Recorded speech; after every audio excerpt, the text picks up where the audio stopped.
नमस्कार मित्रांनो, मी उद्धव ढवळे. मित्रांनो, आज आपण अतिशय महत्त्वाच्या टॉपिकवर लेक्चर बनवत आहोत की ज्याची माहिती सर्वांना असणं गरजेचं आहे. तो टॉपिक आहे, तुमच्यावर जर खोटी FIR झाली तर ती कशी रद्द कराल. मित्रांनो, 2 ते 3 दिवसापूर्वी मला एका महिलेचा कॉल आला आणि ती म्हटली की दादा असं झालं की आमच्या घरी येऊन आम्हाला मारहाण होऊन ते लोक आमच्याच आधी पोलीस स्टेशनला गेले आणि आमच्यावरच खोटी तक्रार दाखल केली. मित्रांनो, गुन्हा करणारे इतके हुशार झालेत की गुन्हा करायचा आणि त्याला पोलीस स्टेशनला जायच्या आधी स्वतः जायचं आणि त्याच्या अगेन्स्ट काहीतरी एखाद्या खोट्या आरोपाखाली FIR दाखल करायची, जेणेकरून पोलिसांना सुद्धा एक प्रकारे भ्रमात पाडायचं की बाबा नेमकं फिर्यादी कोण आणि आरोपी कोण. आणि बऱ्याच काही केसेसमधून नंतर निकालात किंवा तपासात निष्पन्न होतं की जो फिर्यादी होता तोच आरोपी निघाला. तर खूप काही पुस्तकात तुम्ही चालण्याचा प्रयत्न केला, PSIचा अभ्यास करताना तुम्ही प्रयत्न केला तर तुम्हाला हा टॉपिक लवकर सापडणार नाही किंवा कळणारही नाही. तर त्यासाठी काही असे कलमं आहेत की जे CRPCमध्ये आहेत आणि जर खोटी FIR दाखल केल्यानंतर सुद्धा काही शिक्षा असते ते सुद्धा IPCमध्ये आहे. ह्या साऱ्या गोष्टींची उकल मी या ठिकाणी आज करणार आहे. मित्रांनो, ज्यावेळेस त्या महिलेचा मला कॉल आल्यानंतर मी सुद्धा माझ्या किशोर वयातल्या काही आठवणी मला जाग्या झाल्या. माझ्यासुद्धा आयुष्यात असे काही प्रसंग येऊन गेले. गावाकडे आमचा काही जमीनवाद असताना कधीही मी त्या जमीनवादात डोकावलं नाही. नेहमी टॉपर असायचो. मी 12वीपर्यंत पहिला क्रमांक मिळवण्यात नेहमी टॉप राहायचो आणि माझं नेहमी लक्ष शिक्षणात राहायचं. माझे आईवडील पूर्णपणे निरीक्षर असायचे. पण अशा वेळेससुद्धा कुठंतरी जमीनवादातून समोरच्या व्यक्तीवर 326चा गुन्हा दाखल झाला असताना तो कुठंतरी घरच्यांनी मागं घ्यावा म्हणून त्याच्यातसुद्धा माझा कुठंतरी बळी गेला होता. कधी त्या जमीनवादात कोणाला माझ्या तोंडून शिवीसुद्धा गेलेली नव्हती आणि कधी मी त्यात लक्षसुद्धा घातलं नव्हतं. आणि त्यावेळेस 11वीच्या ऐन परीक्षेच्या काळात आणि वय 16 असतानासुद्धा पोलिसांकडून 324चं माझ्या विरोधात FIR दाखल होऊन 21 वय लावलं गेलं असताना, म्हणजे 16 वर्षाच्या मुलाला 21 वयाचा आरोपी करून हातात बेड्या घालून कासरा बांधून कोणाच्या तरी समाधानासाठी ही पोलिसांकडून कृती करण्यात आली होती. विचार करा त्या 16 वर्षाच्या मुलाच्या मानसिकता काय झालेली असं. गावची जत्रा, वार्षिक पेपर चालू, अशा वेळेस तो निश्चितपणे सुसाईडच्या विचारात असेल असं तुमच्या डोक्यात येत असेल. निश्चितपणे ती मानसिकता झाली होती आणि तो मेंटली त्रास सर्वांना माहिती होतं. गावातल्याही लोकांना माहिती होतं की खोटी केस आहे, परंतु लोकांच्या बोलण्याचा सुद्धा दृष्टिकोन असा होता की मित्रांनो खूप वाईट वाटायचं की गव्हाबरोबर किडे रगडले जातात. पण मित्रांनो, असे काही कलमं आहेत CRPCमध्ये, तर इथं गव्हाबरोबर किडे रगडूसुद्धा दिले जात नाही. आणि दुसरी बाब अशी की म्हणजे जामिनावर जेव्हा सुटून आलो, अक्षरशः माझ्या त्या वाईट प्रसंगी, माझ्या वाईट काळात नेहमी माझ्यासोबत माझे मामा उभे राहिले. अनेक काही माझे जे काही आदर्श लोक आहेत त्या आदर्श व्यक्तींपैकी मी त्यांना नेहमी आदर मानत राहतो आणि ती व्यक्ती माझ्यासाठी खूप महत्त्वाची आहे. नेहमी अडचणीच्या काळात उभी राहिली आणि तो व्यक्ती पोलीस खात्यात असल्यामुळं माझीसुद्धा लहानपणापासून इच्छा व्हायची की मी पण पोलीस खात्यात आहे. माझं पोलीस प्रशासनाविषयी कधीच वाईट मत नाही मित्रांनो. वाईट मत असतं तर मी स्वतः कशाला तयारी केली असती. माझं एक सांगणं आहे की कायदा, जसं डॉक्टर बाबासाहेब आंबेडकर म्हणतात की कायदा खूप चांगला आहे, पण चुकीच्या पद्धतीने वापरला गेला तर त्याचे इतकं घातक हत्यार दुसरं कोणतंही होऊ शकत नाही. म्हणून तर हे कुठंतरी त्यावेळेस माझ्या आयुष्यात काही प्रसंग येऊन गेले. वयाच्या 18-19व्या वर्षी मी मला आरोपी हा फिर्यादी का फिर्यादी हा आरोपी हा सुद्धा समजत नव्हता त्या वयात. आणि त्यानंतर मी पराचांदे सरांचे पुस्तक वाचायला चालू केले. नंतर कळालं हे PSI कायद्याला वगैरे असा सिलेबस असतो. आयुष्यात असे काही प्रसंग येऊन जातात की माणसाला वाटतं नाही ती गोष्ट समजून घेतली पाहिजे. आणि ही वेळ माझ्यावर येऊ शकते, तुमच्यावर येऊ शकते, कुणावरही येऊ शकते. ही प्रोव्हिजन माहिती असणं खूप गरजेचं आहे. तुमच्यावर FIR दाखल झाली म्हणजे संपलं असं काय नाही. त्यावेळेस ठीक आहे, आईवडील निरक्षर असतील, काही रिसोर्सेस नसतील किंवा नॉलेज नसेल, त्यामुळं कदाचित मला 4 ते 5 वर्षे कोर्ट केसेसच्या तारखा करायची वेळ आली असेल, पण ती तुमच्यावर येणार नाही. जर खोटी FIR दाखल झाली असेल तर ती त्वरित रद्द करण्याची सुद्धा काही प्रोव्हिजन आहे CRPCमध्ये. ते आज मी या ठिकाणी घेणार आहे मित्रांनो. आणि माझी एक विनंती राहील, मी आज जे काही कायद्याचे लेक्चर घेतो त्यामागचा एक प्रामाणिक आणि उद्देश आहे की तुम्ही त्याला प्रबोधन समजा, नाहीतर तुमच्या अभ्यासाचा भाग समजा. जे समजायचं ते समजा मित्रांनो. कोणत्याही डिपार्टमेंटमध्ये जा, नैतिकता असणं खूप गरजेचं आहे. चंद लाभासाठी, चंद लोभासाठी आपण पोलीस प्रशासन हा जनतेमध्ये सर्वात जास्त संपर्क साधणारा हा विभाग आहे शासनाचा. म्हणजे कोणत्याही स्तरात जाऊन काम करण्याची संधी तुम्हाला प्राप्त होते. हजारो लाखो लोकांच्या जीविताचा प्रश्न तुमच्या हातात असतो. भले की तुम्ही पोलीस कॉन्स्टेबल असो नाही तर DYSP असो. तुम्हाला ज्ञान असणं खूप गरजेचं आहे. तुम्ही भले की भ्रष्टाचार करत नाही, परंतु तुम्हाला ज्ञान नसेल, ती गोष्ट माहीत नसेल, तर तुमच्या हातून सुद्धा चुकीचे कृत्य होऊ शकतं. माझ्या वेळी त्यावेळेस समोर DYSP असताना, त्या DYSP नवनियुक्तच होते, MPCतून झालेले, त्यांच्या समोर सर्टिफिकेट सादर केलं जात होतं माझ्या शाळेचं, की वय माझं कमी आहे, 16 आहे. आणि ते DYSP खालील PSIंना विचारत होते, की ज्या PSIंची मानसिकता ऑलरेडी त्यांची नैतिकताच थोडी खराब होती, आणि त्यांना विचारत होते की याचं नाव काढता येईल का, याचं वय कमी आहे असं तसं. ते म्हणतात नाही, ते कोर्टच्या आधी नाही. अहो मित्रांनो, ज्यावेळेस आपण CRPC वाचतो त्यावेळेस आपल्याला लक्षात येतं की CRPC 36 ठाणे अंमलदाराचे अधिकार सर्व वरिष्ठांना प्राप्त असतात. तपासी अधिकाऱ्यांना सुद्धा काही गोष्टी करता येतात. त्या साऱ्या गोष्टी मी तुम्हाला 173(3) फायनल रिपोर्टमध्ये सुद्धा समजावून सांगणार आहे. कुठंतरी तुम्ही मोठ्या पदावर गेल्यानंतर जर ज्ञान नसेल किंवा त्या ज्ञानाच्या अभावी जर तुमच्याकडून नकळत कृती होत असेल, तर तो सुद्धा खूप मोठा एखाद्या व्यक्तीवर होणारा अन्याय असेल मित्रांनो. म्हणून तुम्ही पोलीस अधिकारी होत असताना आपली नैतिकता असणं खूप गरजेचं आहे. शासन आपल्याला सर्व देतोय मित्रांनो. आजारी पडले तर त्या आजारी गोळीपासून, उद्या तुम्ही शहीद झाले तर तुमच्या घरातल्या एखाद्या व्यक्तीला सुद्धा नोकरी देण्याचं काम शासन करत असतं. त्यामुळे जनतेप्रती प्रामाणिक असणं खूप गरजेचं आहे. पोलीस प्रशासन हे खूप चांगलं आहे. लोक त्यांना देव मानतात. न्यायव्यवस्थेच्या आधी न्याय पोलिसांकडून मिळण्याची अपेक्षा लोकांना असते, कारण पोलीस हे डायरेक्ट जनतेशी संपर्क साधणारं साधन आहे म्हणा किंवा काय. आणि न्यायव्यवस्थेला सुद्धा न्याय देत असताना पोलिसांनी काय जमा केले त्यावरच डिपेंड आहे. म्हणजेच पोलिसांना देव मानलं जातं. आणि हा जो काही मी म्हणतो की भ्रष्टाचार वगैरे, ह्या गोष्टी व्यक्तिसापेक्ष आहे मित्रांनो. एखादा व्यक्ती जर तो शेतकऱ्याच्या कुटुंबात असेल आणि त्याचा सेल्फिशपणा, त्याची नैतिकताच खराब असेल, तर तो दुधात सुद्धा पाणी टाकेल. आणि त्याला खूपच लवकर श्रीमंत व्हायचं असेल तर तो विर्या टाकायला सुद्धा मागं पुढं पाहणार नाही. मग तो भले की शेतकरी कुटुंबातला असो, नाही तर दुधाचा तो गवळी असो. आणि तोच जर पोलीस प्रशासनात गेला तर आपल्याला माहिती, डिपार्टमेंट हे कोणतंही खराब नाही मित्रांनो. पोलीस डिपार्टमेंट खूप मोठं संधी आहे, काम करण्यास देणारं संधी आहे. लोकांच्या संपर्कात जाऊन काम करू शकतो. एक समाधान राहतं आपल्याला आणि उचित, आणि एक तुम्ही लोकांपुढे देव सुद्धा होऊ शकतो. म्हणून तर लहान लेकराचा, आता मला काही दिवसापूर्वी एक 5 वर्षाच्या मुलाचा कॉल आला की मला मोठ्यापणी होऊन पोलीस व्हायचंय आणि मला चोरांना पकडून जेलमध्ये टाकायचं. हे जे काही लहानपणी जे आदर्श उराशी बाळगलेले असतात ना, ते खरे प्रामाणिक आदर्श. पुढे जाऊन आपली मग स्वार्थीपणा जेव्हा आपल्या डेव्हलप होतं, नाही मग मला पद, पैसा, प्रतिष्ठा ह्या गोष्टी नको आहेत मित्रांनो. शाहू फुले आंबेडकरांच्या विचारावर आपण अधिकारी होतो, नंतर आपणच हुंडा घेतो, अशा गोष्टी नको आहेत. थोडा लेक्चर लांबवतो, सॉरी त्याबद्दल, कारण इथिक्स असणं खूप महत्त्वाचं मला व्यक्तिगत वाटतं. आज मी ते लेक्चरला सुरुवात करतो. खोटी FIR कशी रद्द करता येते. FIR काय हे सर्वांना माहिती. CRPC 154 मध्येच मी तुम्हाला नेहमी सांगतो की दखलपात्र अपराधाची FIR. दखलपात्र म्हणजे काय, कॉग्निजिबल ऑफेन्स, ज्या ठिकाणी पोलीस डायरेक्ट दखल घेऊ शकतात. आणि मी ते तुम्हाला सांगितलं, दखलपात्र अपराधाचे जसं CRPCचे फर्स्ट शेड्यूल पहिली अनुसूची त्यामध्ये कॉलम नंबर 4 मध्ये मेन्शन केलेले आहे IPCतले कोणते अपराध दखल, कोणते अदखल आहेत. किंवा शिक्षानुसार मी तुम्हाला सांगितलं होतं, मागचंच लेक्चर वाटलं तर तुम्हाला यूट्यूबला भेटून जाईल की जे मी बनवलं होतं CRPCचे 149 नोटीस, त्यामध्ये मेन्शन केलं होतं दखलपात्र अपराध कशाला म्हणायचं, कशाला नाही. हे दखलपात्र अपराधात पोलीस काय करू शकतात, FIR घेऊन तुम्हाला अटकही करू शकतात विना वॉरंट. कोर्टाची परवानगीची गरज नाही. आणि मी तुम्हाला आता सांगितलं, लोक तुम्हाला द्वेषबुद्धीने तुमच्यावर खोटी FIR दाखल करतील, तुमचं नुकसान करण्याच्या अनुषंगाने करतील किंवा तुम्हाला फसवण्याच्या अनुषंगाने करतील. खूप काही प्रकारचे लोक समाजात असतात किंवा त्यांचा काहीतरी फायदा साधण्यासाठी करतील. जसं आपण न्यूजवर पाहतो, काही राजकीय उद्देश असतात, काही राजकीय हेतू असतात, त्या अनुषंगाने सुद्धा वेगवेगळ्या प्रकारचे सेक्शन्स लावले जातात. परंतु न्याय व्यवस्था आहे म्हणून तो न्याय टिकून आहे. तर ह्या न्यायव्यवस्था सुद्धा तुम्ही कशा पद्धतीने तुमची खोटी FIR रद्द करू शकता हे तुम्हाला मी सांगणार आहे. तर त्यासाठी 2 प्रोव्हिजन आहेत मित्रांनो. आता पहा, खोटी FIR झालेली आहे, पोलीस तुम्हाला अटक करू शकतात, अरेस्ट करू शकतात किंवा पोलीस तपास PCR पण मागू शकतात, न्यायालयापुढे पण हजर करू शकतात. आणि मित्रांनो, हे असं करता करता 4 वर्ष 5 वर्ष खूप काय, आणि तुमची ही खराब होती हो मित्रांनो. काय होतं, तुमचं जे काही समाजामधलं तुमचं मान किंवा स्थान ते खराब होतं. आता माझ्या आयुष्यात हे कठीण प्रसंग येऊन गेल्यानंतर मी तुम्हाला सांगितलं की ज्या शिक्षकांना आदर्श मानायचे ते मला म्हणायचे की तुझं तोंड दाखव, दात दाखव. मला असं वाटायचं की शिक्षकांना सवय असते नखं पाण्याची, दात पाण्याची, स्वच्छता ठेवतोय का नाही. मी म्हटलं हो, माझे दात तर स्वच्छ आहेत, मी रोज घासतो.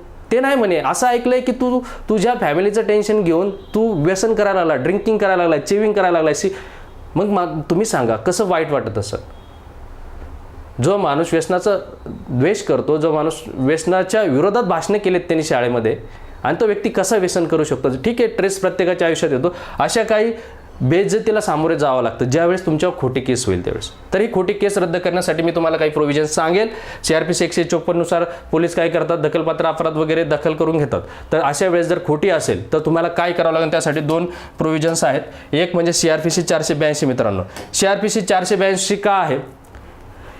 इनहरंट पॉवर्स ऑफ हायकोर्ट. हायकोर्टचे हे अंगीभूत अधिकार आहे.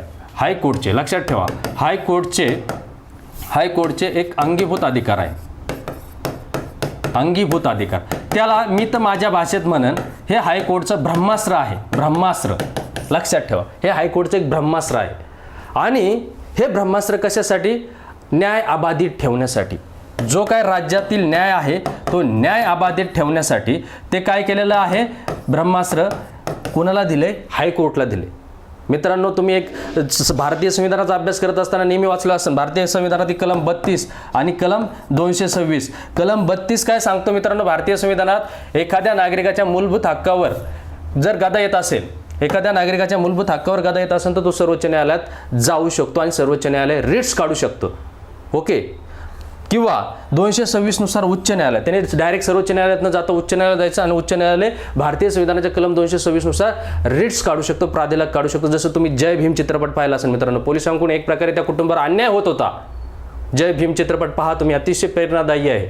आणि तो अन्याय होत होता तर तिथं हेबियस कॉर्पस म्हणजे सदैव उपस्थिती करा त्या व्यक्तीला, तुम्ही जर ते अटक केलेली असेल तर अशा प्रकारचे जे काही प्राधिलेख असतात, रिट्स असतात मित्रांनो. प्राधिलेख काढण्याच्या अधिकारात सुद्धा हायकोर्टला जास्त अधिकार आहेत. कशाच्या तुलनेत? सर्वोच्च न्यायालयात. सर्वोच्च न्यायालय फक्त मूलभूत हक्कांचं उल्लंघन झालं तरच प्राधिलेख काढू शकतं, पण उच्च न्यायालय इतर बाबतीतही प्राधिलेख काढू शकतात.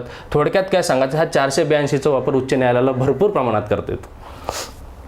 226 नुसार मूलभूत हक्काचं उल्लंघन झालं तर उच्च न्यायालय रिट्स काढू शकतो. त्याचबरोबर CRPC 482 म्हणजे 226 मध्ये ऑलरेडी मेन्शन केलेलं आहे काय, की बाबा त्यांना इतर बाबतीतही प्राधिलेख काढण्याचा अधिकार आहे उच्च न्यायालयाला. म्हणजे थोडक्यात काय, प्राधिलेख काढण्याचा अधिकार सर्वोच्च न्यायालयापेक्षा कुणाला जास्त आहे? उच्च न्यायालयाला. म्हणजे व्यापक आहे. प्राधिलेख म्हणजे सर्शिवाराय, क्वारंटो किंवा हेबियस कॉर्पस, सदैव उपस्थित करा, तुम्ही कोणत्या अधिकाराखाली काम केलं, या साऱ्या काही गोष्टी न्यायालय विचारू शकतं, उच्च न्यायालय विचारू शकतं. ते सांगायची गरज नाही, तुम्हाला भारतीय राज्यघटनेचा टॉपिक येतो, तुम्ही पाठही केलेला असेल. आता मित्रांनो, हे CRPC 482 नुसार एक प्रकारचं ब्रह्मास्त्र आहे. आणि ब्रह्मास्त्राला कोण रोखू शकतं मित्रांनो? कोणी रोखू शकतं का? लय झाला तर शंकर महादेव किंवा आपले विष्णू नारायण ब्रह्मदेवाला काय एखादी हे करू शकतात, दिशा देऊ शकतात की बाबा नका. मग अशा वेळेस फक्त एक दिशा देण्याचं काम लय सुप्रीम कोर्ट करू शकतं की 482चा वापर कुठं करणं योग्य राहील, कुठं करणं अयोग्य राहील. म्हणजे असं गाईडलाईन्स देण्याचं काम करू शकेल. एका खटल्यात दिलेला आहे, तो सुद्धा मी खटला तुम्हाला या ठिकाणी सांगा. 482चं महत्त्व समजून घ्या. CRPC 482 काय, हायकोर्टचे पॉवर्स अधोरेखित करतो. इनहरंट पॉवर्स म्हणजे अंगीभूत अधिकार की ज्याची कोणत्याही प्रकारे व्याख्या केलेली नाही. जशी भारतीय राज्यघटनेच्या संरचनेची व्याख्या केलेली आहे का? तर नाही. ते हळूहळू निर्णयातून कळतं की ही संरचना आहे भारतीय राज्यघटनेची. ओके. तसं या CRPC 482 मध्ये जे का हायकोर्टचे अंगीभूत अधिकार आहे, इनहरंट पॉवर्स आहेत. आणि त्या इनहरंट पॉवर्समध्ये ते त्यांचे अधिकार डिफाईन केलेले नाही, परंतु त्यांचे अधिकार कशासाठी आहे की न्याय अबाधित ठेवण्यासाठी, राज्यातील न्याय अबाधित ठेवण्यासाठी. म्हणजे एखाद्या खालच्या न्यायालयाने आदेश जारी केला आणि तो आदेश काय करतोय, न्यायाचं उल्लंघन करतो, तर ते आदेश थांबवू शकतात, रद्द करू शकतात किंवा न्यायाच्या अनुषंगाने एखादा आदेशही देऊ शकतात. कोण? उच्च न्यायालय. किंवा उच्च न्यायालय काय करू शकतं मित्रांनो, बऱ्याच काही गोष्टी मी तुम्हाला सांगा, जसं की राज्याच्या ज्या काही घडामोडी त्या अनुषंगाने सांगा. उच्च न्यायालय, आता आपण खोटे FIR घेतो ते आधी मेन्शन करूयात. आता तुम्ही काय करू शकता, तुमच्यावर खोटी FIR झाली तर जे उच्च न्यायालयाला जो अधिकार प्राप्त झाला आहे त्यानुसार तुम्ही एखादा वकील घ्या हायकोर्टचा आणि तिथं तुम्ही निवेदन करा किंवा पिटिशन करा. आता PN भगवती साहेबांनी पिटिशनचा सुद्धा ते जनक आहेत, ते सुद्धा याचिका, जनयाचिका करते. म्हणजे ज्या जनक कोणाला म्हटलं जातं जनयाचिकाचे, तर PN भगवती हायकोर्टात वगैरे याचिका करतात, जसं की एखादा सार्वजनिक मुद्दा असो किंवा काय असो. पण इथं तुमच्या व्यक्तिगत लाईफमध्ये जरी असलं तरी तुम्ही CRPC 482 नुसार तुमच्यावर जो खोटी FIR दाखल झालेली असेल तर तुम्ही काय कराल, CRPC 482 नुसार तुम्ही हायकोर्टला अर्ज कराल किंवा त्याला तुम्ही याचिका म्हणा, याचिका कराल. त्यामध्ये सर्व मेन्शन करा, सर्व पुरावे जुळवाल. काय पुरावे जुळवाल?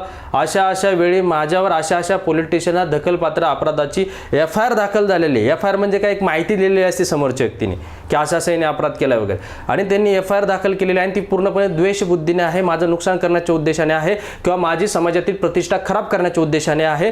त्या अनुषंगाने तुम्हाला ते पुरावे पण जुळवणे देणं आवश्यक आहे. समजा उदाहरणार्थ की तुम्ही MPSCची तयारी करणार आहे आणि तुम्ही पेपरला गेलेत किंवा तुम्ही PSIचा इंटरव्ह्यू द्यायला तुम्ही समजा मुंबईला गेलेत आणि मग तुमचा इंटरव्ह्यू 10-11च्या दरम्यान चालू आहे, त्या ठिकाणी CCTV फुटेज असतील, त्या ठिकाणी तुमचं हॉल तिकीट असेल, त्या ठिकाणी तुमचे अटेंडन्स असेल, अशा अनेक काही गोष्टीचा तुम्ही पुरावे जुळून काय करू शकता की यांना देऊ शकता हायकोर्टला. आणि मित्रांनो, काही ठिकाणचे पुरावे समजा खाजगी संस्था असेल, खाजगी संस्था देत नाही CCTV फुटेज वगैरे, तर तुम्ही टेन्शन घ्यायचं नाही. CRPC सेक्शन 91 आहे, तो काय करतो, एखाद्या तपासामध्ये महत्त्वाचा पार्ट असेल, पुरावा म्हणून माहितीचा असेल, तो तपासी अधिकारी किंवा न्यायालय तुमच्या वकिलाला सांगून CRPC 91 नुसार खाजगी संस्था असेल त्या खाजगी संस्थेकडून सुद्धा तुम्ही पुरावे मागू शकता. पाठीमागे मला काही दिवसापूर्वी एका भगिनीचा फोन आला, म्हणे की सर माझ्या मिस्टरांनी दुसरं लग्न केलं आहे आणि त्याबाबत कायदेशीर कारवाई करायची, परंतु त्याचा पुरावा मागते न्यायालय आणि ज्या मंगल कार्यालयात झाले ते मंगल कार्यालय मात्र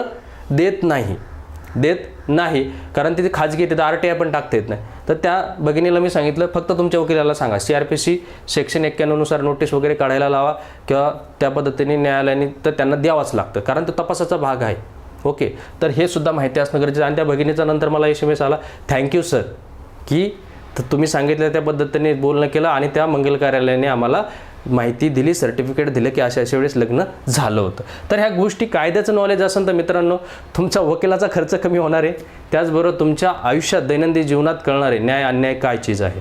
ओके, तुम्हाला कोर्टात तारखा करण्याची गरज पडणार नाही, जी माझ्या आयुष्यात झाली ती वेळ तुमच्यात येणार नाही. जर तुमच्या खोटी केस असेल तर तुम्ही काय करणार, हायकोर्टात जाणार, वकील घेणार, अर्ज करणार आणि जे काही पुरावे असतील की मी त्या ठिकाणी नव्हतो आणि प्रथमदर्शनी जर उच्च न्यायालयाच्या लक्षात येत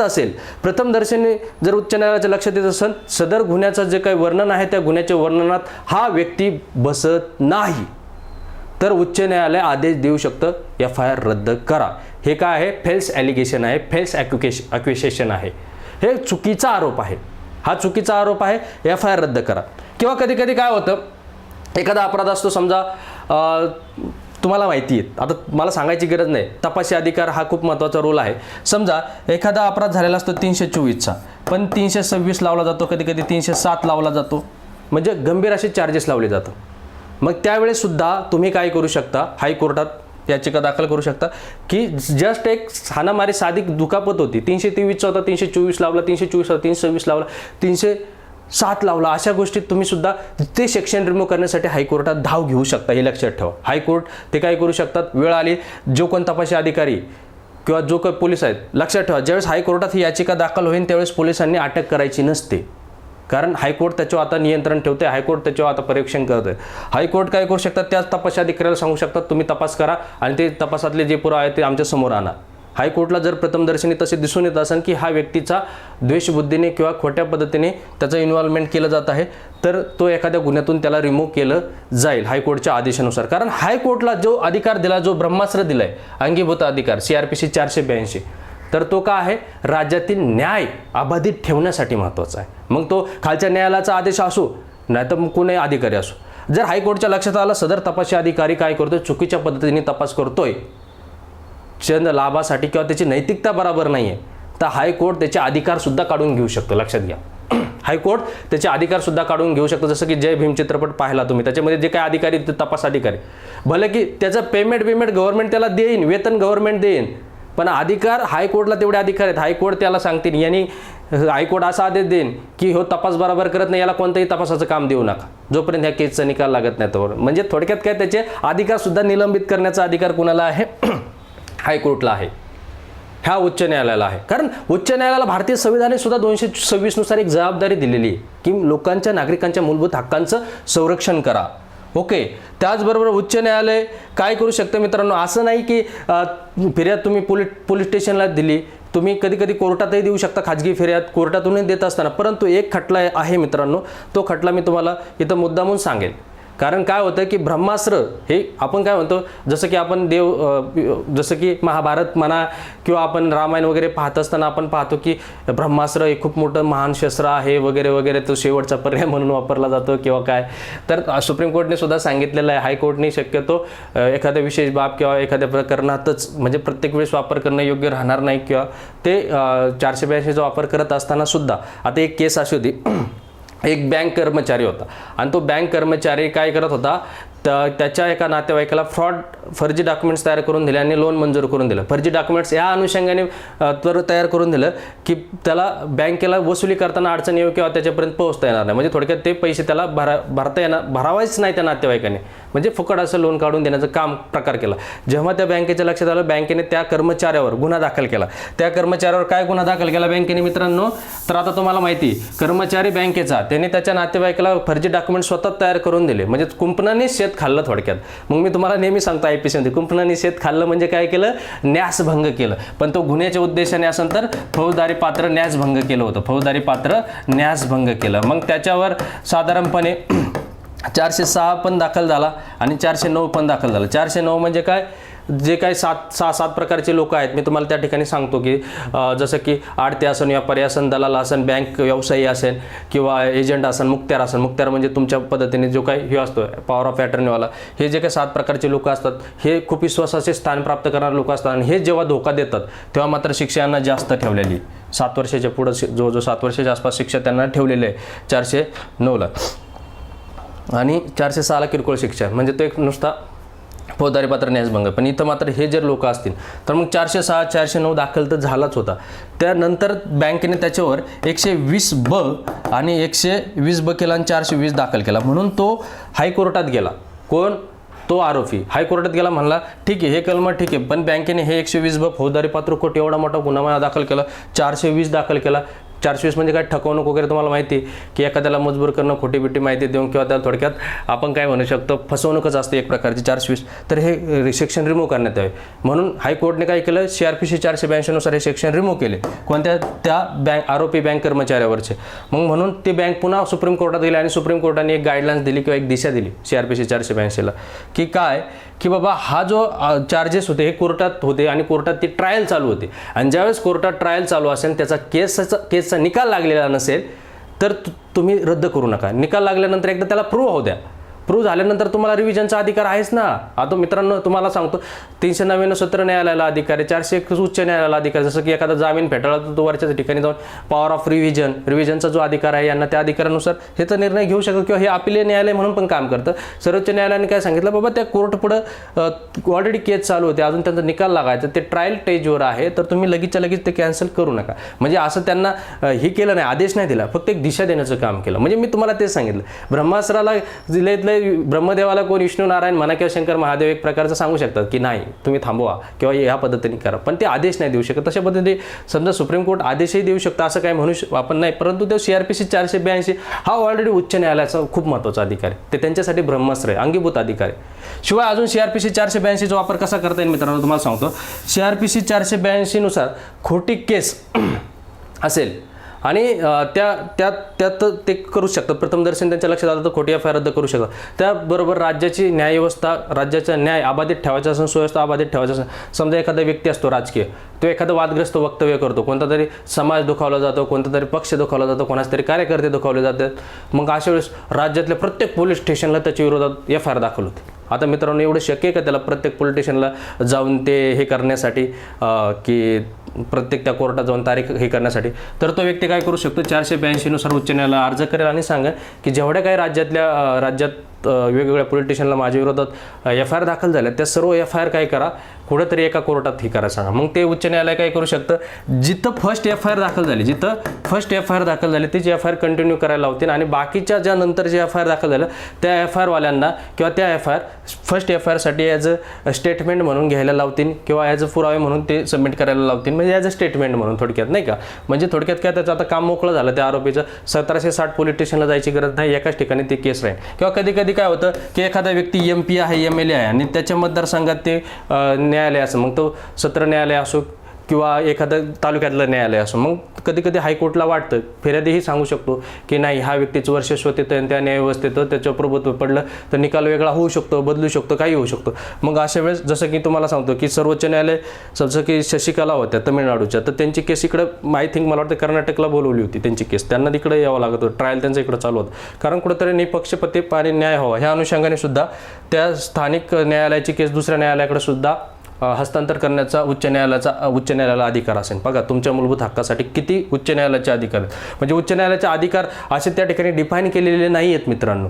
ते उच्च न्यायालयाचे अधिकार जे काही न्याय अबाधित ठेवण्यासाठी ते त्यांच्या पद्धतीने कशाही पद्धतीने राबवू शकतात. समजा एखादा व्यक्ती खूप मोठा आहे आणि तो सारखा ट्रॅफिकचे नियम तोडतोय किंवा अस्वच्छता करतोय, कुठं काहीतरी कचरा टाकेल, काहीतरी हे करेल आणि त्याला महानगरपालिकेचे लोक फाईन करतात, तो फाईन भरतोय, त्याच्याकडे लय पैसा आहे, वैतागले महानगरपालिकेचे लोक, अरे कंटिन्यूस काही ना काही घाण करतोय, फाईन भरतोय, घाण करतोय, याच्याकडे लय पैसा आहे. मग अशा वेळेस सुद्धा काय करू शकतो उच्च न्यायालय, म्हणते याच्याकडून पैसा घेऊ नका, याला महिनाभर नुसते रस्ते झाडायला लावा, म्हणजे जेणेकरून त्याचा जो काही गुर्मी आहे पैशाची ती उतरल. म्हणजे असे सुद्धा विविध वर्णनाच्या शिक्षासुद्धा, वेगवेगळ्या प्रकारच्या वर्णनाच्या शिक्षासुद्धा उच्च न्यायालय देऊ शकतं. आणि उच्च न्यायालयाचा हा अधिकार CRPCचं उल्लंघन करतो किंवा भारतीय संविधानाचं उल्लंघन करतो असं होणार नाही. ऑलरेडी ते त्यामध्ये सांगितलं की बाबा CRPCचं उल्लंघन होत नाही ह्या 482 ते फक्त न्यायतत्व अबाधित ठेवण्यासाठी. समजा एखाद्या खालच्या न्यायालयाचा, आता जसं की राज्यमंत्री बच्चू कडू साहेबांच्या अगेन्स्ट तेथील एका अकोल्याचे पालकमंत्री असताना एक राजकीय हेतूने त्यांच्यावर एक खोटी FIR म्हणा किंवा आपण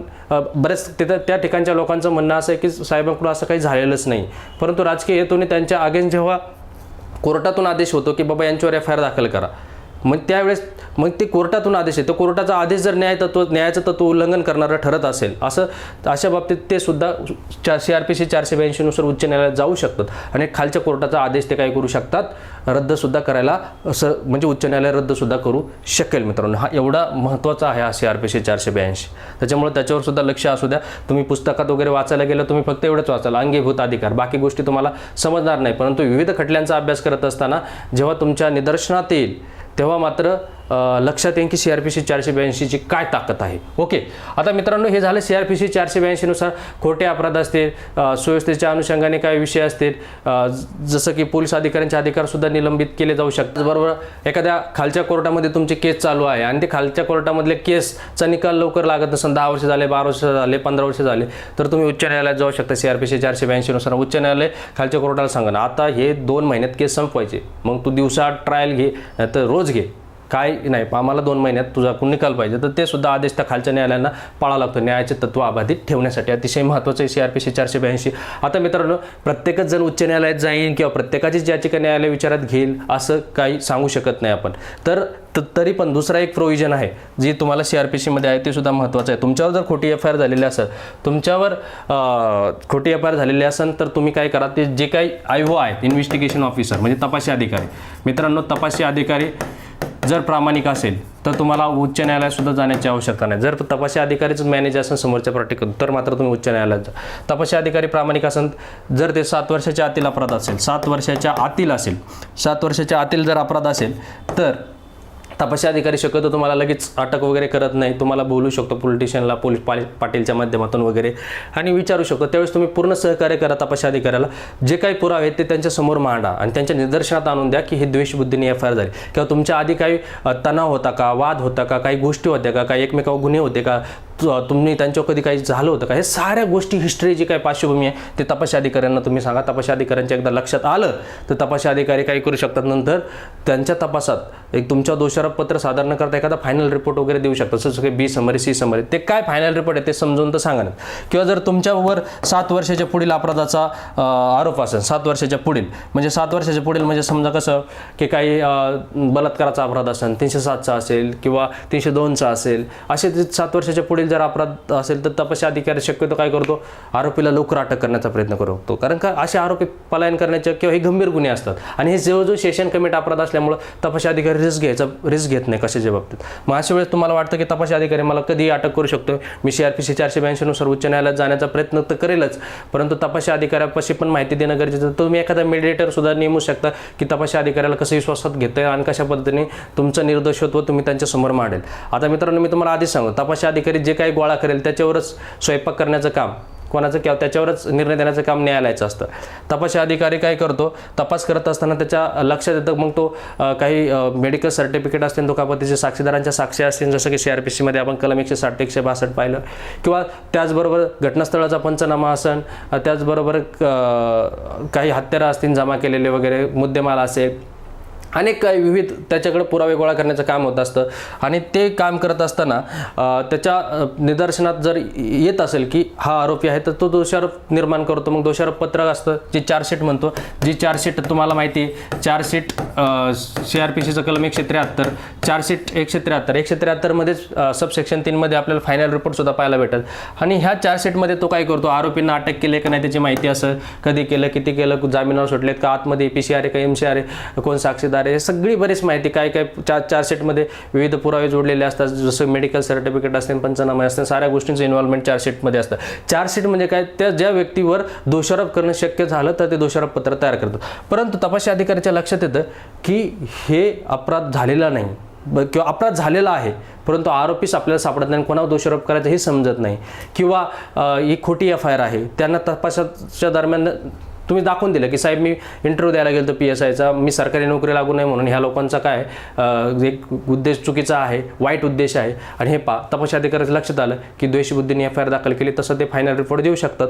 फायनल रिपोर्ट देऊन सुद्धा तुमची केस एक प्रकारे क्लोज होते. पण मित्रांनो फायनल रिपोर्ट सुद्धा अंतिम असतो असं नाही. कधी कधी न्यायालयाला वाटलं तर न्यायालय पुन्हा आदेश देऊ शकतो, तपास चालू करा परत, आलं लक्षात. पण फायनल रिपोर्ट कोण देऊ शकतं, कसं ती या ठिकाणी तुम्हाला सांगेलच मी. फायनल रिपोर्ट पोलीस वगैरे देत असतात, तपासी अधिकारी देत असतात, किंवा कधी कधी गैरसमजुतीने FIR झालेली असते, कधी कधी तो अपराध NC असतो आणि तो दखलपात्र म्हणून दिलेला असतो, तर त्या पद्धतीने. आता ते तुम्हाला फायनल रिपोर्टचे प्रकार सांगेल जे की मुंबई पोलीस मॅन्युअलमध्ये तुम्हाला पाहायला भेटतील. फक्त CRPC सेक्शन 173 मध्ये काय तरतूद केलेली आहे, 173 मध्ये तरतूद केलेली आहे.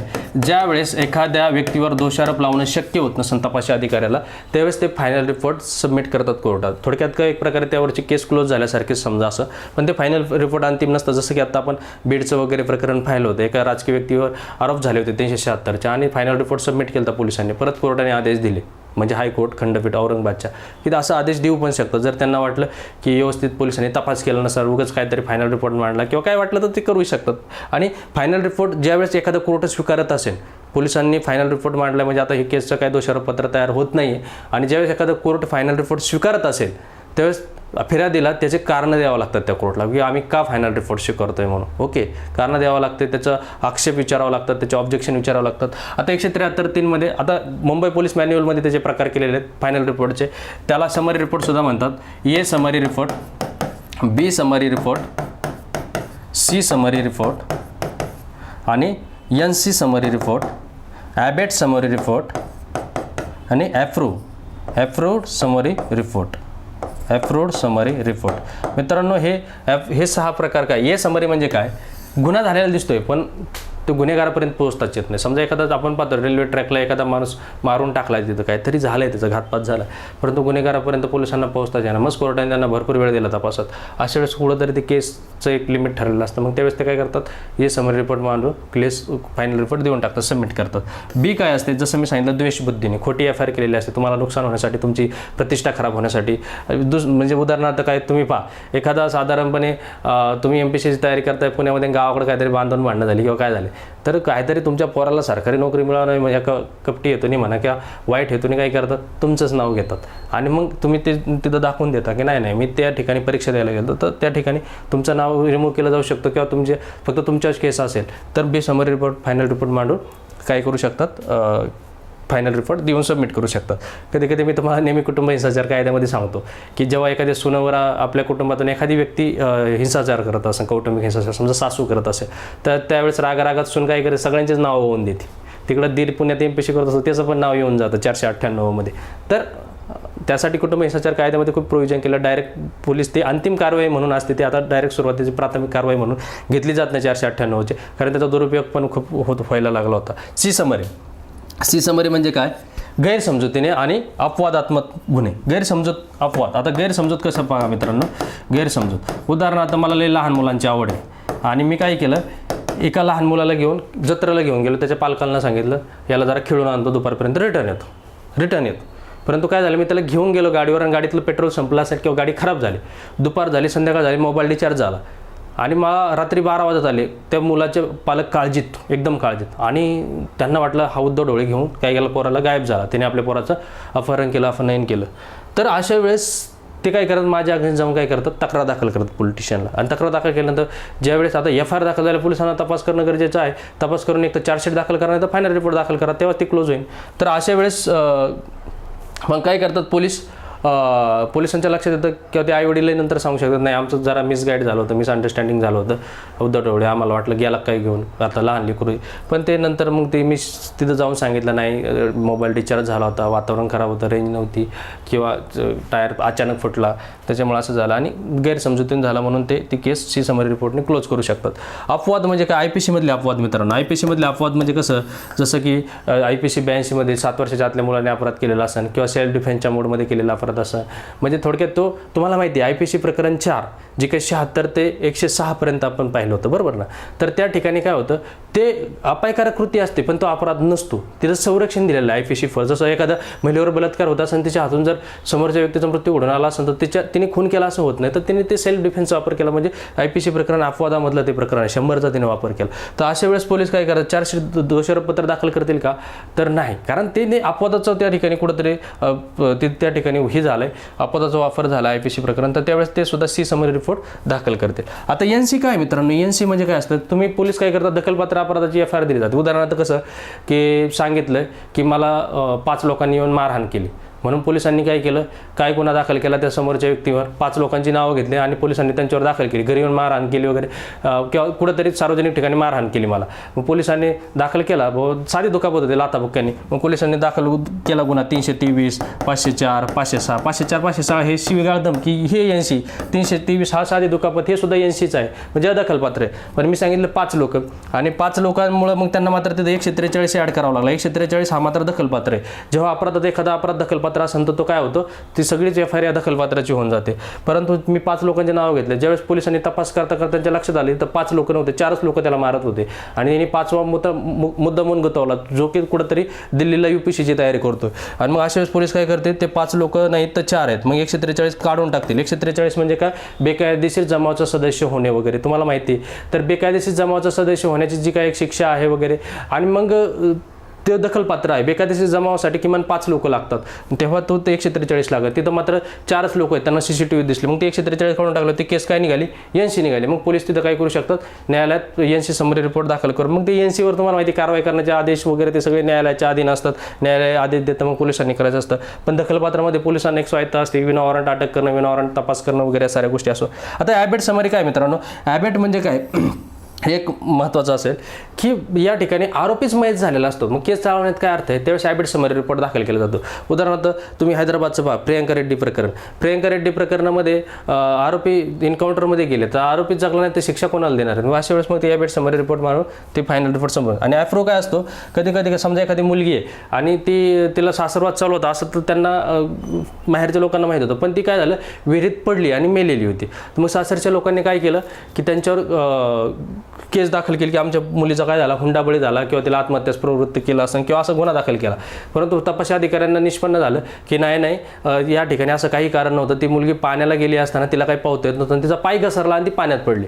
तर अशा ॲप्रो समरी रिपोर्ट दाखल केला जाऊ शकतो. म्हणजे तो मृत्यू हा आकस्मिक नव्हता किंवा कृत्रिम नव्हता, तर तो एक नैसर्गिक होता असं जर सिद्ध झालं तपासात, तर ॲप्रो समरी रिपोर्ट मारून एक फायनल रिपोर्ट सबमिट केला जातो. म्हणजे थोडक्यात काय, या ठिकाणी दोषारोप तयार होत नाही. म्हणजे हा फायनल रिपोर्ट सुद्धा महत्त्वाची, तपासी अधिकाऱ्याची भूमिका सुद्धा महत्त्वाची, जर तो प्रामाणिक असेल तर. जर तो प्रामाणिक वाटत नसेल तर तुम्ही CRPC 482 नुसार हायकोर्टात जाऊ शकता किंवा तुम्ही वरिष्ठांशी सुद्धा तक्रार करू शकता की तपासी अधिकारी अशा पद्धतीने करतात. लक्षात ठेवा, CRPC 156 नुसार तपासी अधिकाऱ्याचे तपास करण्याचे अधिकारी स्वायत्त आहे, न्यायालय सुद्धा हस्तक्षेप करू शकत नाही. परंतु न्यायालयाच्या लक्षात आलं न्यायाच्या तत्वाचं उल्लंघन होतं तर ते मात्र काय करू शकतात, CBI सुद्धा हे तपास वगैरे, तुम्हाला माहिती CBI सुद्धा तपास आपल्या गृहमंत्र्यांचा दिलेला आहे का, तर त्यांना वाटतं की न्यायाचं तत्व अबाधित राहणार नाही. चला, तर हेच फायनल रिपोर्ट सुद्धा महत्त्वाचे जे तपासी अधिकारी दाखल करू शकतात. म्हणून तपासी अधिकाऱ्यांसोबत तुम्ही सहकार्य करणं खूप गरजेचं आहे. तपासी अधिकारी तुमच्याकडे येत असेल, तुम्ही पळून जायचं नाही. तुम्ही पळून गेलं तर मग तपासी अधिकाऱ्याची संशयाची धुरा आणखीन ही होणार आहे. तपासी अधिकारी आणखीन संशय घेणार, हा गुन्हेगार आहे, याने 100% क्राईम केला, तर मग तुमच्या विरोधात फायनल रिपोर्टना चार्जशीटच तयार करून जाईन तो. मग तुम्ही बसा कोर्टाच्या तारखा घालत. ओके, तर तपासी अधिकाऱ्याला सहकार्य करा. ओके, चला नेक्स्ट. आता खोटी FIR, जसं मी तुम्हाला सांगितलं की खोटी FIR झालं तर 2 पर्याय, तपासी अधिकाऱ्याच्या माध्यमातून आणि दुसरं CRPC 482 उच्च न्यायालयात. खोटी FIR दिल्याबद्दल सुद्धा शिक्षा आहे मित्रांनो. FIR म्हणजे काय, first information report, first information report हे सुद्धा म्हणजे माहितीच असते थोडक्यात एखाद्या अपराधाची गुन्ह्याची वगैरे. तर ही खोटी जर दिली तर IPC 182 सुद्धा आहे, ते लोकसेवक, पोलीस हा लोकसेवक सुद्धा असतो, ठाणे अंमलदार असो किंवा कोणी असो, FIR कोण घेतात ते तुम्हाला माहिती आहे. तर ह्या ठिकाणी खोटी FIR दिली तर IPC 182 नुसार लोकसेवकाला खोटी तुम्ही माहिती दिली, एखाद्याचं नुकसान करण्याच्या अनुषंगाने सांगितलं उद्धव ढवळेच्या घरी दारू आहे, तो विकतोय, आणि पोलीस आले, पोलिसांच्या लक्षात अरे याची प्रतिष्ठा खराब करण्यासाठी, याची घराची झडती घेण्यासाठी मुद्दामून चुकीची खबर दिली, चुकीची माहिती दिली किंवा काय, तर पोलीस त्याच्यावर कारवाई करणार 182 नुसार. मी नेहमी ट्रिक सांगतो, जसं की तुम्ही IPCचं प्रकरण 10 पहा, प्रकरण 10 लोकसेवकाचे प्राधिकार पहा, प्रकरण 10चं जर तुम्ही जो विस्तार तुम्ही प्रकरण 10 पाहतो, प्रकरण 10चा विस्तार आय थिंक 172 ते 190 पर्यंत आहे. त्यातले जे काही कलम आहे 182 म्हणजे मी नेहमी सांगतो 182 म्हणजे खोटा बन्सी, खोटा बन्सी म्हणजे खोटी माहिती देतो, बन्सी म्हणजे 82 असं लक्षात ठेवा. कोणाचं नाव असायचं बन्सी, वाईट मानून घेऊ नका, ट्रिक्स आहे. ओके, IPC 182 खोटा बन्सी म्हणजे खोटी माहिती दिली, एखाद्याचं नुकसान होण्याच्या अनुषंगाने, तर पोलीस किंवा लोकसेवक काय करू शकतात, त्याच्यावर खटला दाखल करू शकतात किंवा त्याला मग न्यायालय किती शिक्षा देईल, 6 महिने किंवा 1000 रुपये द्रव्यदंड किंवा दोन्ही पण देऊ शकतं. ओके, दोन्ही पण देऊ शकतं. आता त्याचबरोबर अजून एक कलम आहे, IPC 182 तर आहेच, IPC 211. आता IPC 211 मोकार गुतवला बकरा, अशी माझी ट्रिक्स होती तुम्हाला. IPC 211 मोकार गुतवला बकरा म्हणजे खोट्या आरोपात गुतवला बकरा, म्हणजे खोटे आरोप केलेत, पण ते खोटे आरोप फक्त 2च व्यक्तींपुढे असावे. ते 2 व्यक्ती कोणते मित्रांनो, तर ते 2 व्यक्ती असणारे पोलीस आणि न्यायालय. न्यायालयाच्या माध्यमातून सुद्धा तुम्ही खाजगी फिर्याद देऊ शकता. न्यायालय का, तर तुम्ही आता एक खटला झालेला होता, त्या खटल्याचं नाव होतं संतोख सिंग केस. संतोख सिंग, काय नाव होतं, संतोख सिंग केस. याच ठिकाणी काय झालं होतं, संतोख सिंग केसमध्ये जी काही एका महिलेने बलात्काराचे आरोप केले होते एका लष्करी अधिकाऱ्याच्या विरुद्ध. मग तिथं त्याला लष्करी त्या ठिकाणी ट्रायल झाले आणि तिथं लष्करातून इन्क्वायरीमधून सिद्ध झालं की ते खोटे आरोप आहेत बलात्काराचे, म्हणून त्या महिलेला शिक्षा दिली होती IPC 211 नुसार. त्यावेळेस न्यायालयाने निर्णय दिला होता, सर्वोच्च न्यायालयाने, की नाही IPC 211चे लष्करापुढे नाही, तर या ठिकाणी फक्त आणि फक्त पोलीस आणि न्यायालय यांच्या पुढे जर खोटी FIR दाखल झालेली असेल तरच 211 नुसार कारवाई करता येईल. किंवा एखाद्याने संशयाच्या पोटी जर FIR दिली असेल, संशयाच्या पोटी, संशयावर लक्षात ठेवा. एक अब्दुल गफार केस आहे, काय केसचं नाव आहे, त्या अब्दुल गफार 1924ची अब्दुल गफार केस आहे 1924ची. त्याचे जी काही म्हैस होती ती म्हैस मेली आणि तो काय म्हटला की माझी म्हैस ह्या 2 लोकांनी विष पाजून मारली, विष पाजून मारली. त्यांनी संशयाची पोटी नावं घेतली होती. नंतर पोलीस तपासात निष्पन्न झालं की ती म्हैस विष बाधेने मेलीच नाही. आणि मग मात्र ते 2 लोक कोर्टात गेले की आमचं याने खोटी केस केली, हे केलं, तर IPC 211 त्याच्यावर गुन्हा दाखल होईल का, तर नाही. तर IPC त्यावेळेस काय सांगितलं न्यायालयाने, अब्दुल गफार केसमध्ये त्याने तुमच्या द्वेषबुद्धीने नावं नव्हते घेतले, वाईट हेतूने नावं नव्हतं घेतली, एक संशय होता. त्यामुळे संशयातून जर तुमच्या खोटी केस झालेली असेल तर तिथं मात्र खोटी केस करणाऱ्याला शिक्षा देता येणार नाही, असं अब्दुल गफार केसमध्ये सांगितलं.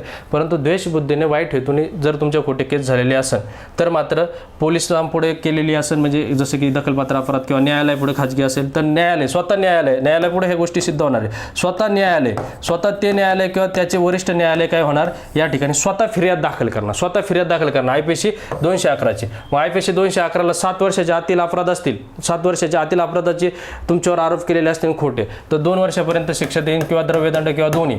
आणि मात्र 7 वर्षाच्या पुढील अपराधाचे आरोप असतील, 7 वर्षाच्या पुढे बलात्कार असेल किंवा दरोडा असेल, असे 7 वर्षाच्या पुढील अपराधाचे आरोप असतील आणि ते खोटे ठरले तर अशा वेळेस न्यायालय काय करेन, 7 वर्षापर्यंत शिक्षा देईन, 7 वर्षापर्यंत शिक्षा देईन त्या कोणाला, फिर्यादीला, की ज्यांनी तुमच्यावर खोटे, वाईट हेतूने, देशबुद्धीने तुमच्यावर आरोप केले होते. तर हे 211. त्याचबरोबर मित्रांनो 211 नुसार तर शिक्षा होईलच होईल कोणाला, ज्याने तुमच्या खोटे आरोप केलेत, कुठं पोलिसांसमोर, न्यायालयासमोर. शिवाय तुम्हाला नुकसान भरपाई सुद्धा न्यायालय देईल 250 नुसार. जर वाजवी कारण नसताना तुमचे आरोप झाले तर CRPC 250 नुसार तर काय करू शकतो, समोरच्या जो काही फिर्यादी आहे त्याला काही द्रव्यदंड स्वरूपात किंवा काही द्रव्यदंड तुम्हाला नुकसान भरपाईच्या स्वरूपात सुद्धा न्यायालय त्याला द्यायला लावेल, वाजवी कारण नसताना तुमचे आरोप केले गेले असेल. किंवा तुम्ही एक खाजगी दिवाणी दावा सुद्धा लावू शकता. खाजगी दिवाणी दावा म्हणजे काय, तुमची समाजातील प्रतिष्ठा खराब झाली असेल, तुमच्या खोटे आरोप किंवा हे पद्धतीने, जसं की आता प्रवीण दरेकर साहेबांनी काहीतरी, म्हणजे राजकीय नेते तर लावतात 150 कोटीचा, 500 कोटीचा, 200 कोटीचा दिवाणी दावा की आमची इज्जत खराब झाली.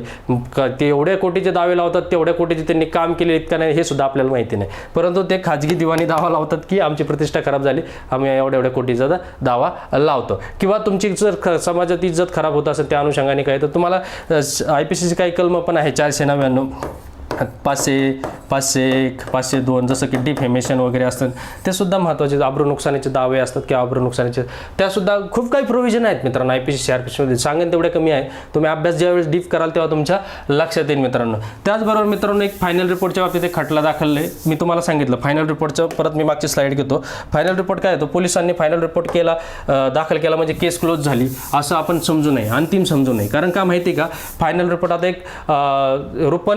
एक खटला होता रुपन बजाज वर्सेस गिल पंजाबचा 1996च्या दरम्यान. Bajaj versus gill. आता हे गिल जे होते पंजाबचे DGP होते, लक्षात ठेवा पंजाबचे DGP होते. आणि हे रुपन बजाज कोण होते, IAS होते, एक सिनियर IAS होते.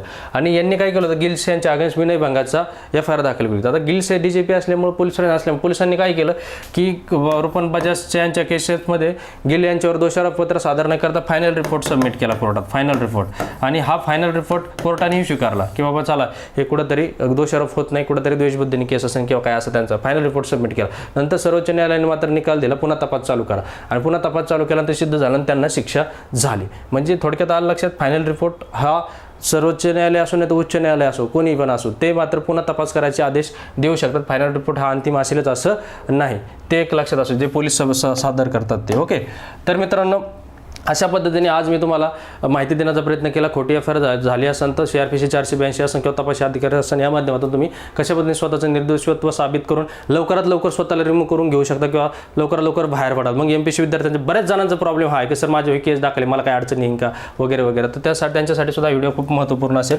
आणि जाता जाता मी सांगेन की बाबा आपली जी काही PSI कायद्याची बॅच आहे जे PSIची तयारी करतात अतिशय जास्तीत जास्त तुम्ही म्हणता सर फी वाढवली जाते कारण जास्तीत जास्त कंटेंट देण्याचा माझा प्रयत्न राहील. मित्रांनो 1 तासाच्या लेक्चरसाठी दिवसभर मेहनत घ्यावी लागते PPT पासून ते व्हिडिओ एडिटिंगपर्यंत.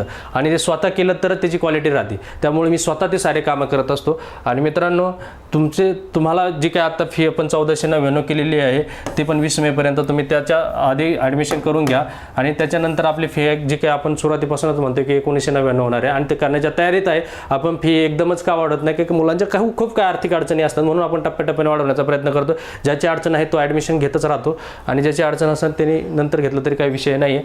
तर कायद्याच्या बॅचमध्ये काय देतो काय नाही तुम्ही ॲप्लिकेशन स्वतः डेमो लेक्चर पहा आणि मगच तुम्ही कोर्सला जॉईन व्हा.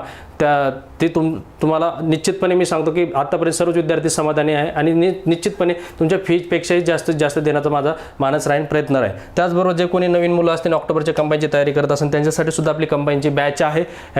डिस्क्रिप्शनमध्ये लिंक देईन मी, त्या लिंकवर जाऊन तुम्ही ते ॲप्लिकेशन इन्स्टॉल करा, डेमो लेक्चर पहा आणि मग तुम्ही ठरवा. मित्रांनो तुम्ही एक आमचं पुस्तक मटेरियल जे कंबाईनचं तुम्ही स्टडी मटेरियल घ्यायला गेलं तर 5 ते 6 हजार रुपये बिल होईल आणि आम्ही तुम्हाला अतिशय माफक दरात त्याच्या पुस्तकाचे म्हणजे 2999 मध्ये आम्ही तुम्हाला कोर्स देतो. त्याची फी सुद्धा वाढवणार होतो पण नाही वाढवली कारण प्रिलियमची तयारी करतायत तुम्ही, पुस्तकाच्या कमी दरात तुम्हाला तो कोर्स अवेलेबल आहे. आता 200+ व्हिडिओ तुम्हाला त्या ठिकाणी पाहायला भेटतील. मित्रांनो ज्यावेळेस तुम्ही लेक्चर कराल तुम्ही बाहेर 70-80 हजार 50-60 हजार भराल, परंतु तुम्ही आमची क्वालिटी चेक करा, सर्व्हिस चेक करा आणि प्राईजही चेक करा. निश्चितपणे आम्ही खूप बेस्ट देण्याचा प्रयत्न केला.